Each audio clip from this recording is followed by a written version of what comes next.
Reuben Amorim got a back-to-back Premier League win for the first time as Harry Maguire late goal at Anfield sink Liverpool and condemn them to their fourth defeat in a row.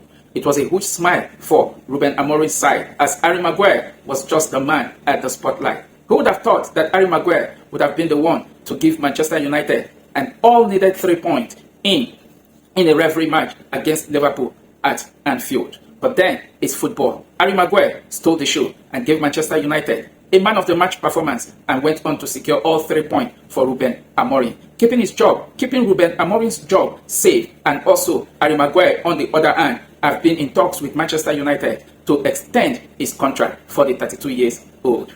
In this video, I'll be taking you through the EPL game review that went down over the weekend. So stick around and stay tuned until the end as I give you the game preview, the scoreline, the players that score goals for their respective club, and the goals chart, the goal scoring chart, who is on top of the race for the Golden Boot, and the standing of the EPL so far. So let's dive into it. Lunchtime kickoff on Saturday saw Chelsea visited the City Ground to take on Nottingham Forest. It was a match that was a make or break for one man, talking about Ange Postecoglou.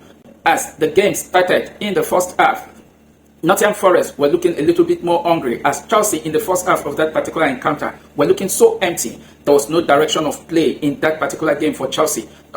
No direction of play, no creativity. Chelsea lacked cutting edge in that particular encounter in the first half. And the first half of that particular game ended goalless. In the second half, the manager made some couple of changes, brought on Jimmy Gittins, Moses Caicedo, and McGill into the game, and take off Andres Santos and Romeo Lavia, and also Alejandro Garnacho from the game. And Chelsea went on blazing in the second half of that game. And in the 49th minute, George Acheampong, talking about the 19-year-old centre-back, got his first goal, his first professional goal for Chelsea, and gave Chelsea the lead. And in the 52nd minute, Pedro Neto, with a powerful strike from a set piece between him and Reece James, give Chelsea the second goal. And the team captain, talking about Reece James, scored the third goal in the 84th minute. And in the 87th minute, Malo Gusto, with a reckless tackle, got a second yellow and was given a matching order from that particular encounter. And that simply means Chelsea have gone 5 matches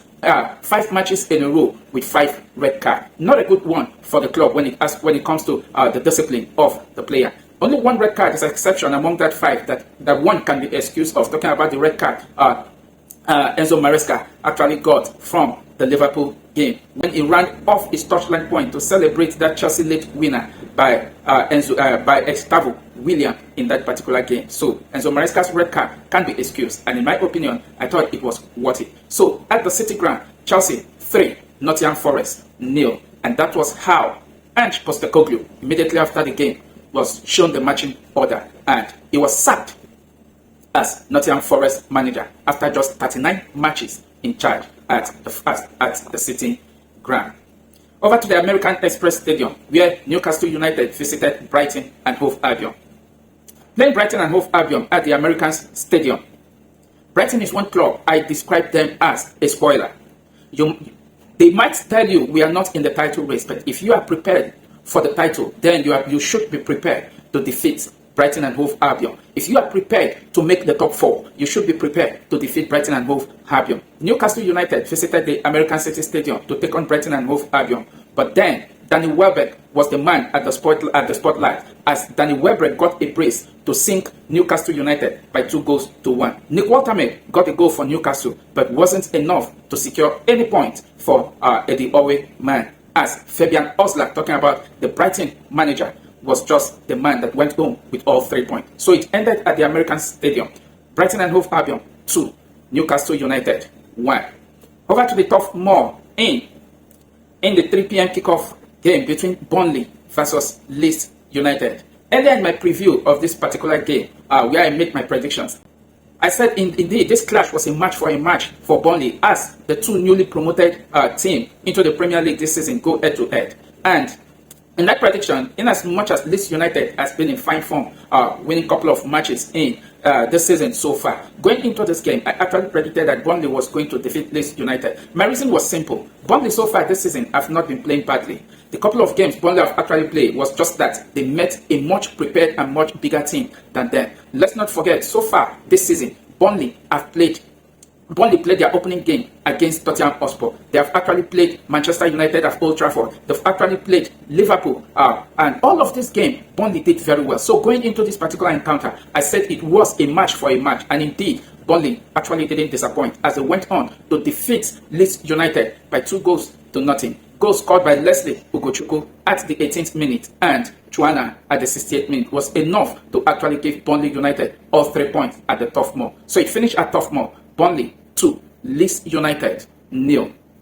Over to the Selhurst Park. Indeed, crazy football at Selhurst Park, where the men at the moment, talking about Oliver Glasner and Iraola, went head-to-head in a very tight clash. Crystal Palace hosted Bournemouth at the Selhurst Park. In that particular encounter, early in the first half, Heli Krupi gave Bournemouth a 2-0 lead in the space of 7th minute and 38th minute. Bournemouth were already leading in that particular encounter by 2-0. And the first half ended in that way. Crystal Palace came into the game in the second half with Oliver Glasner bringing on Nketiah, who actually had a great impact in that particular game. And the game went on. In the 64th minute, Mateta pulled one back to actually bring Crystal Palace into the game. And the game went on. In the 69th minute, Mateta leveled up for Crystal Palace. At that point, it was Crystal Palace 2, Bournemouth 2. Iraola made some couple of changes in the 75th minute, brought on 3 players into the game. And in the 89th minute, Christie actually gave Bournemouth the lead again. And at this point, it was 3-2 in favor of Bournemouth at the Selhurst Park. The game continued. 90 minutes plus 7, Crystal Palace got a penalty. Mateta stepped forward confidently, converted the spot kick, and Mateta got a hat-trick at the Selhurst Park in that particular encounter. And it ended Crystal Palace 3, Bournemouth 3 at the Selhurst Park. It was indeed a tight game between Oliver Glasner and Iraola. 2 managers at the moment that can actually walk into any big team in the Premier League and get things going on. But then, they are currently Crystal Palace and Bournemouth manager, respectively. Okay, let's head over to the Etihad, where Manchester City hosts Everton Football Club. It was Pep Guardiola versus David Moyes at the Etihad Stadium. Indeed, it was a very tight contest in that particular game, but Everton was without the service of Mark Grealish, who is actually a Manchester City player, but currently on loan for Everton. Mark Grealish was definitely actually missed in that particular encounter because currently in the Premier League, when it comes to the assist chart, Jack Grealish actually topped the assist chart with 4 assists to his name this season. And the first half of that particular game at the Etihad was tight as the Everton defenders was looking very confident, focused, and full of concentration. Never actually gave the Manchester City side the chance to penetrate. But in the second half, Pep Guardiola's men, none other than Erling Haaland, break the deadlock at the 58th minute to give Manchester City the lead. And in the 63rd minute, Erling Haaland doubled the scoreline. And the game went on to finish at the Etihad Stadium. Manchester City 2, Everton 0. Erling Haaland brace was just enough to hand over Pep Guardiola's men all 3 points at the Etihad Stadium. And it was another clean sheet for Gigi Donnarumma. One man since came into Manchester City fold have not actually lost a match. And so far, the winning streak for Donnarumma actually continued. So it ended Manchester City 2, Everton 0. Over to the Stadium of Light. And still the 3 p.m. kickoff. It was Sunderland versus Wolverhampton Wanderers. Wolverhampton Wanderers, going into this clash, was still looking for their first Premier League win of the season. But then, it's still not forthcoming as Sunderland at the Stadium of Light was just the better team. In the 16th minute, Maguire gave Sunderland the lead, and it was indeed a tight, contested game at the Stadium of Light. Wolverhampton Wanderers pushing and trying to see if they can get the equalizer, but at the 90th plus 2 minutes, an own goal from Cressy actually spoiled the show for Wolverhampton Wanderers, and the game finished at the Stadium of Light. Sunderland 2, Wolverhampton Wanderers 0. Wolverhampton Wanderers still in hunt for their first Premier League win, as currently they still sit at the bottom of the EPL log standing with 8 games played and no win to their credit. So it looks like Wolverhampton Wanderers might just be going down to the championship. But then, as many will argue, it's just 8 games and 30 more games to go. Can Wolverhampton Wanderers secure 40 points from the remaining 30 matches? How possible could that be if they have lost all 8 games without a point from the 8 matches they have played. So we'll have to see that as the league unfold. But then it finished at the Stadium of Light, Sunderland 2, Wolverhampton Wanderers 0. The last kickoff on Saturday saw Fulham welcome Arsenal at the Craven Cottage. It was the London derby and indeed a keenly contested one.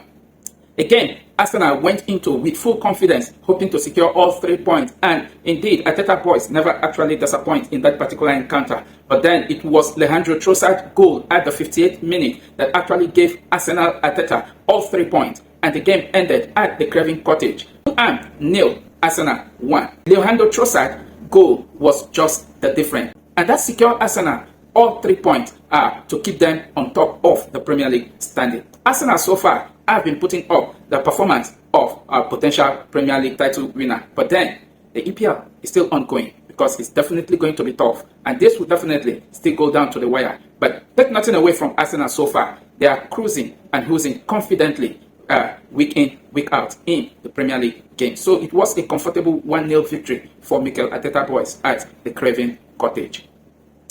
On Sunday, saw 2 games went down. One at the White Hart Lane, where Tottenham Hotspur hosted Aston Villa. And in that particular game, it was Thomas Frank versus Unai Emery. The game went on, and in the 5th minute, early in that particular game, Benteke actually gave Tottenham the lead in that particular game. It was looking like Tottenham Hotspur might just have went away with all 3 points after Benteke's goal. A couple of minutes later, it was Mohamed Kudus that had a powerful strike, but then that goal was ruled for offside. The game continued in that manner, with both teams playing an end-to-end football.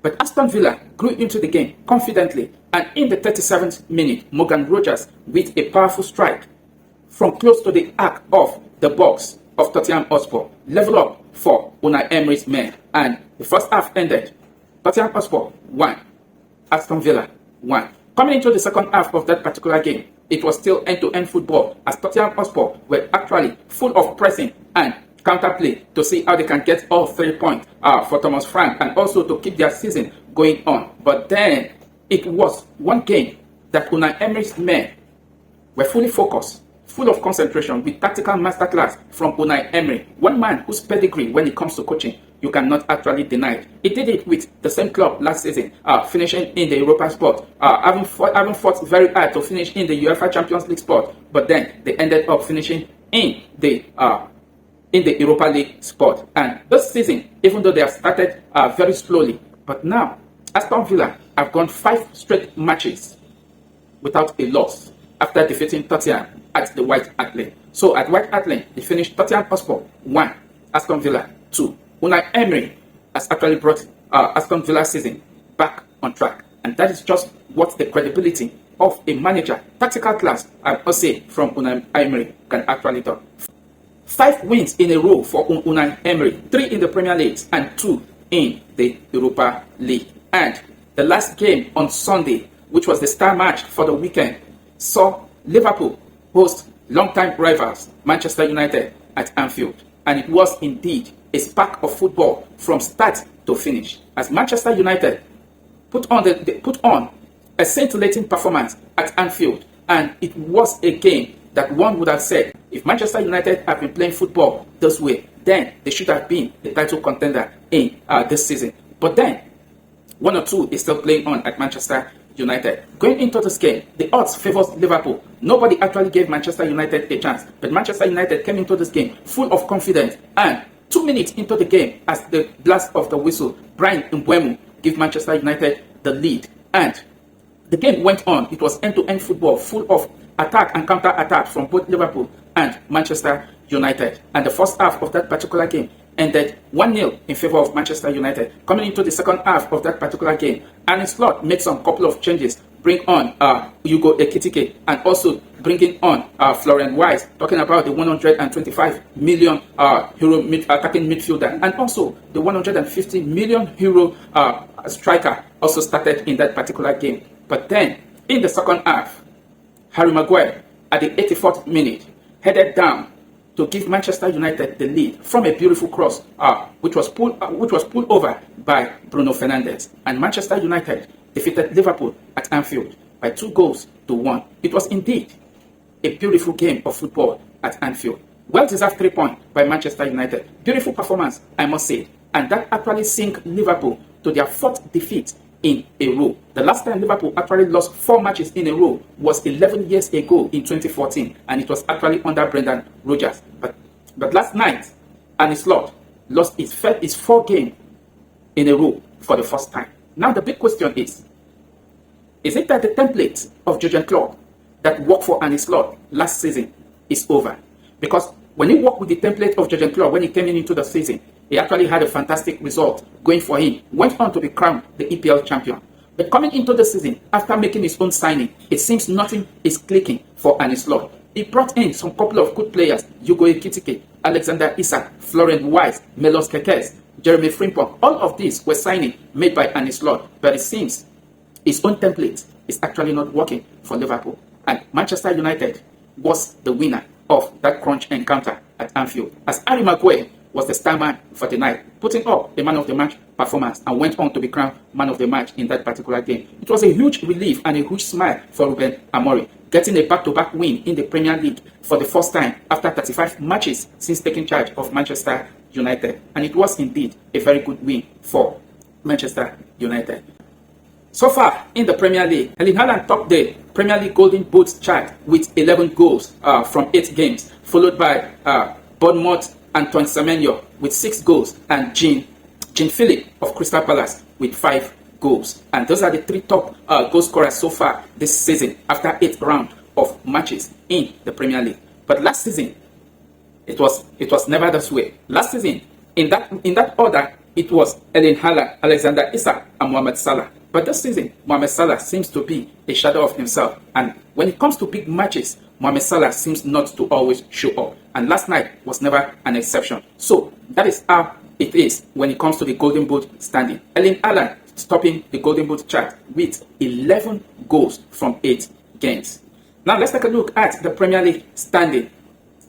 In the Premier League standing, Arsenal topped the league with 19 points from 8 games. Manchester City are second with 16 points after 8 games. Bournemouth third with 15 points after 8 games. Liverpool fourth with 15 points after 8 games. And Chelsea are fifth with 14 points after 8 games. And also the bottom half of the table see Forest drop to the relegation zone after their loss to Chelsea, and Ange Postecoglou was sacked as their manager. West Ham United sit 19th, and Wolverhampton still sit at the bottom of the Premier League table after playing 8 games without a win, drawing just 2. They have conceded 16 goals and scored just 5 goals. So what do you make of the EPL Game Week 8 that went down last weekend? Do you think Manchester United are back?